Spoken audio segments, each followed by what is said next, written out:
It is common in today's society to hear about all of the crises that the human population is going to be facing in the future. Everything from the population size crisis, the food shortage crisis, and the environmental crises that we are all facing. One that has become more and more popular in today's media is the energy crisis. Current day energy is mostly produced by fossil fuels, but over recent years, more and more energy is being produced by other means, such as natural gas, hydroelectric power, solar power, and wind power. One of these other options that we're going to discuss today is nuclear power. Now, there's been a constant debate about whether the use of nuclear power is a good idea for the human population. There are several pros and cons in this debate. One said pro is that it is the highest yielding and cleanest form of alternative energy that we are able to produce at this time with current technology. One of the major pros, however, is the major environmental risk that is posed by these reactors. Such examples of these kind of crises can be seen in Chernobyl in the Ukraine, or even the reactor meltdown that happened in Pennsylvania. The long-lasting effects of these types of meltdowns don't just damage the environment for a brief period of time. They affect the environment for centuries after the crisis has already been cleaned up, requiring constant screenings for radiation poisoning. Today, we already discussed the pros and cons of nuclear power, and then Josh will be discussing the theory behind nuclear power, and Dakota will be finishing up talking about the actual process to generating nuclear power.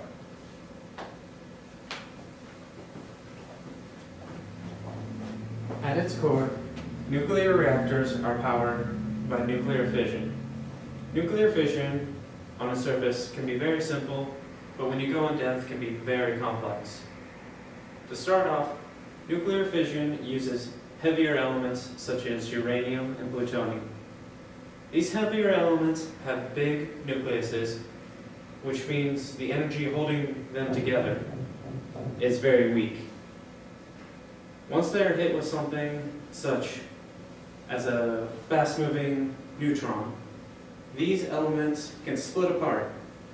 When they split apart, they lose a little bit of their binding energy, and this energy goes off into neutrons. In the case of uranium here, 3 neutrons.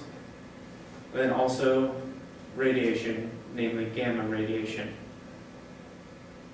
Inside a reactor, nuclear fission is sustained by a chain reaction. How this happens is a neutron is introduced to one of the nucleuses, causing it to split apart and release other neutrons. These neutrons can then continue on to hit other nucleuses. If they hit another nucleus, it will cause it to also split apart, releasing neutrons, and keep going down the line.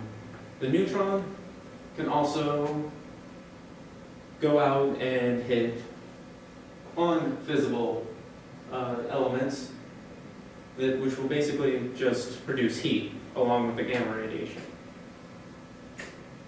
Inside a reactor, there's various control methods to keep this reaction continuing. If the reaction has enough neutrons to sustain itself, it's called at a critical level. When it does not have enough neutrons, the reaction will eventually die out. If there is too many neutrons, called supercritical, it'll run out of control, causing way too much heat and eventually melting down the reactor. There are various control methods for this, which Dakota will now go into. So now that we know the basic theory behind the principle of nuclear fission, let's look at the process and how we learn to control it. So the first thing I'm going to talk about are the 2 different processes in the United States being currently used for nuclear power, and then we'll look at the most commonly used process. So the first one is the pressurized water reactor. The main thing we want to focus on is right here is pressurized water. It's under pressure, so the water doesn't boil, even though the water is really hot, roughly 600 degrees Fahrenheit, and then it comes into another container. And that's the main principle behind the pressurized water reactor. The next reactor is the boiling water reactor.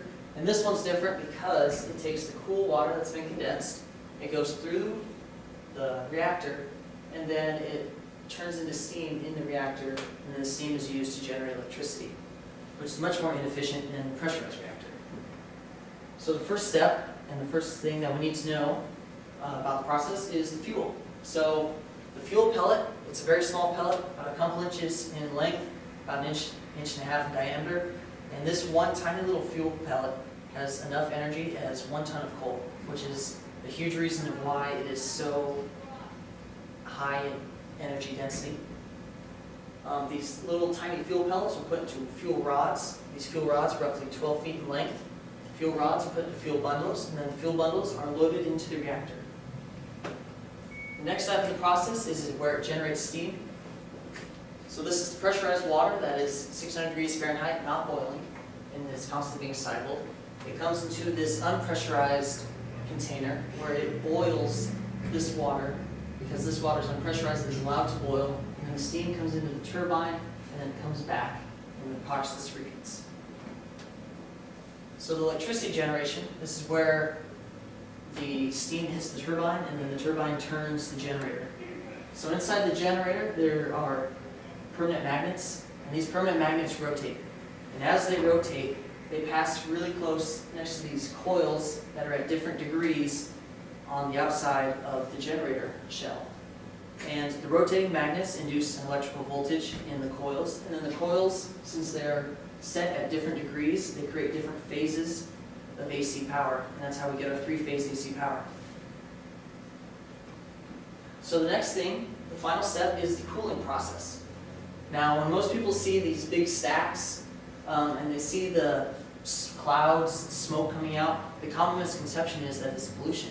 But it's not. It's actually purely just steam. It's only water.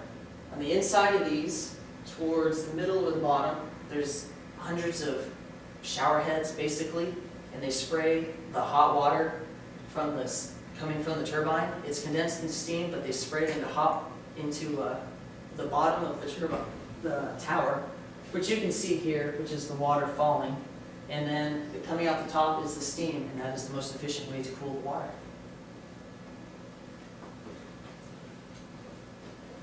Today we have looked at some of the pros and cons that surround using nuclear power.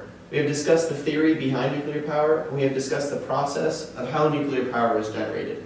These are very detailed and specific, complicated mechanisms that take a lot of understanding. We have barely scratched the surface on these topics.